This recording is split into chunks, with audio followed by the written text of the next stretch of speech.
Good morning. I'm Hassan Giordano, and this is your weekend wrap-up of the DMV Daily Dose for Monday, November the 4th, 2019. It's currently clear and 33 degrees in Baltimore.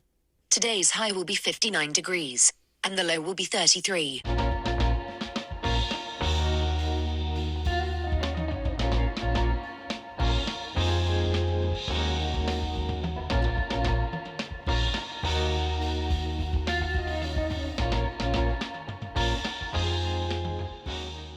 Our beloved Baltimore Ravens punished the Patriots last night during the Sunday night football game at home, giving New England its first loss of the season, but more importantly, giving Baltimore our sixth win of the season, beating the Patriots 37-20, the third worst butt whipping of any undefeated team halfway through the season in the Super Bowl era.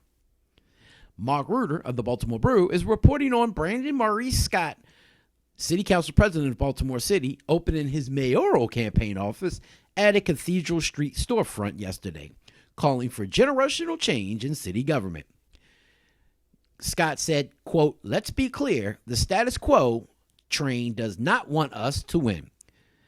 The 35-year-old City Council President told about 75 supporters that they're going to do everything in their power to stop us.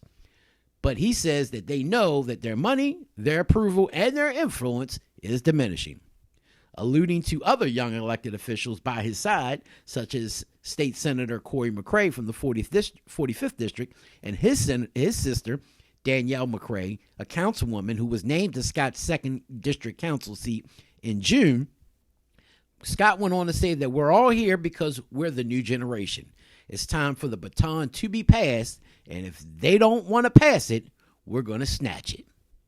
Speaking of snatching things, former Baltimore City Mayor Stephanie Rawlins Blake looks to snatch a congressional seat as she was looking to snatch away demons out of her wheelhouse as she posted a picture on her Facebook page yesterday with the congregation of Carter Memorial Baptist Church surrounding her in prayer, praying over her as she says that it's important to pray ahead of any important decisions. She is reportedly said to announce her intentions to run for the open congressional seat later this week. Another suspected congressional candidate in the former 7th is none other than the former 7th District Congressman Kwesi Mfume, who left the district as his congressman to become the president and CEO of the NAACP, which enabled the late Congressman Elijah Cummings to win the seat. Mfume is expected to make his announcement regarding the seat later today at noon at the Reginald F. Lewis Museum, and I'm told that all are welcome. Speaking of elections, Maryland Matters is reporting on another race, as they report on hometown hero Speaker Nancy Pelosi, who came to town this weekend for the Maryland Democratic Party's gala, where she told a crowded ballroom outside of Baltimore on Saturday night that America's democratic future is at stake in 2020. Quote, "There is an assault on our democracy coming right out of the White House," Pelosi told the crowd. While party activists may be weighing different candidates now during the presidential primary, she said that it's imperative that everyone come together to support the party's nominee in 2020. "We as Democrats," she said, "despite our exuberances and our differences, have so much more in common than we differ on," the Pelosi said, "and we are so very, very different from that other party."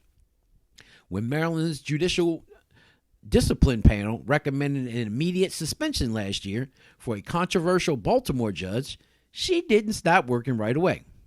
Instead, District Judge Debbie Patterson Russell continued to hear cases for 7 months while she waited for a decision on her fate from the state's highest court.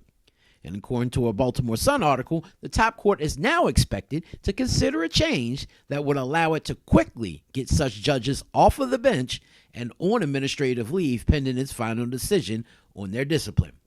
The proposed change would let the Court of Appeals place a judge on interim administrative leave with pay as soon as the Commission on Judicial Disabilities finds that the judge has committed sanctionable conduct, warranting suspension or removal from office, or concludes that a judge can't properly perform his or her duties. The High Court will still hold a hearing before making a final decision on a judge's status. Currently, it can take months for that high court to act upon disciplinary recommendations, as it must schedule the hearing, listen to arguments, and then issue an opinion. We want to give a shout out from DMV Daily News to our homegirl Erica Bridgeford and the ceasefire movement, who successfully put together yet another 72-hour weekend aimed at reducing shootings and homicides here in the city of Baltimore. A little over 2 years old, the first Baltimore ceasefire weekend was held in August of 2017. Bridgeford and other founders announced a 72-hour period during which they urged nobody kill anybody. The weekends are repeated every 3 months, with the next one coming up in February 2020. Now, on Saturday, 2 men were shot in the 1100 block of Monroe Street, according to police, and a 24-year-old man was pronounced dead, becoming Baltimore's 286th homicide victim of the year. At a time when other cities have seen violence decrease, Baltimore is expected to record more than 300 homicides for its 5th straight year in a row.